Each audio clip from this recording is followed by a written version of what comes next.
Bonjour, nous sommes négociateurs professionnels. Nous avons inspiré la série qui met en scène Éric Beaumont. Ensemble, nous allons décrypter les épisodes de Ransom. La négociation n'aura plus aucun secret pour vous. C'est parti.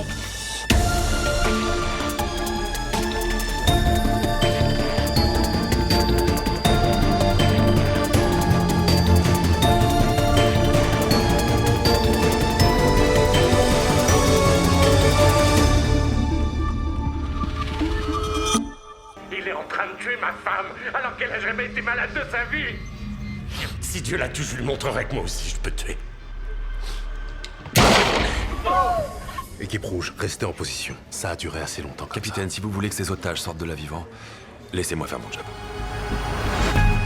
Ce qui est intéressant sur ce premier épisode, c'est qu'on rentre directement au cœur de l'action, avec un focus particulier sur la négociation. Et c'est vrai que dans cette partie où Éric Beaumont regarde les écrans et participe à l'analyse de la situation, on voit bien le rôle du négociateur qui est une composante de l'intervention et notamment dans les services d'intervention français, les négociateurs font partie du groupe d'intervention.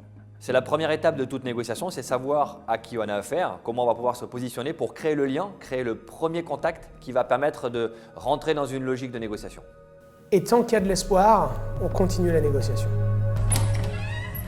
Restez où vous êtes. Équipe rouge en stand-by. Tireur, tenez-vous prêts. Je sais que vous cherchez des réponses. Moi aussi.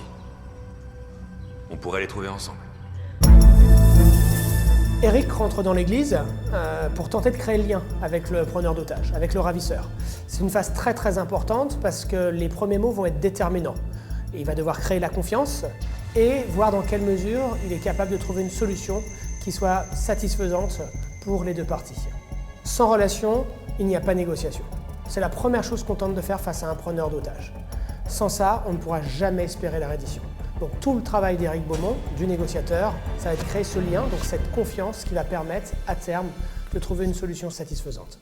Et c'est vrai que dans cette phase de la négociation, on voit Éric Beaumont qui rentre en contact direct avec le preneur d'otages qui est équipé d'explosifs, qui est armé.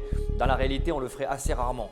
Cette prise de risque se ferait en extrême ressort et on préférait garder le contact soit derrière la porte, soit au téléphone pour être plus efficace. En plus, Éric Beaumont est un négociateur professionnel privé. C'est extrêmement rare que des négociateurs privés soient sollicités par les services de police. Je suis pas de la police. En revanche, je suis curieux. Pourquoi appeler seulement maintenant? 8 ans d'attente, c'est énorme. Quoi?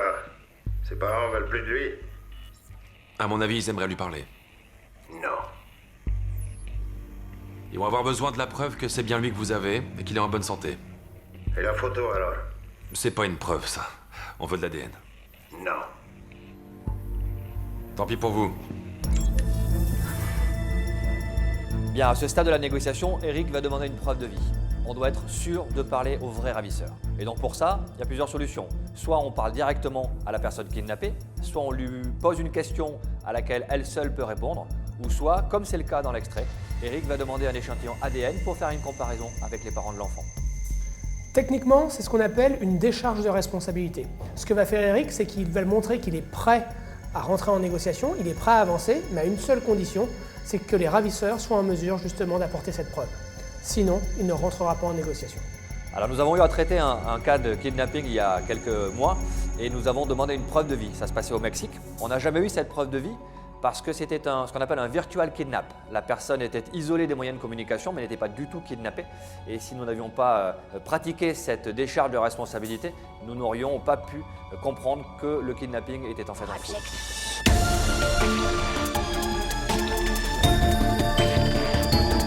Désormais, vous êtes prêt à négocier. On se retrouve très vite pour un prochain décryptage.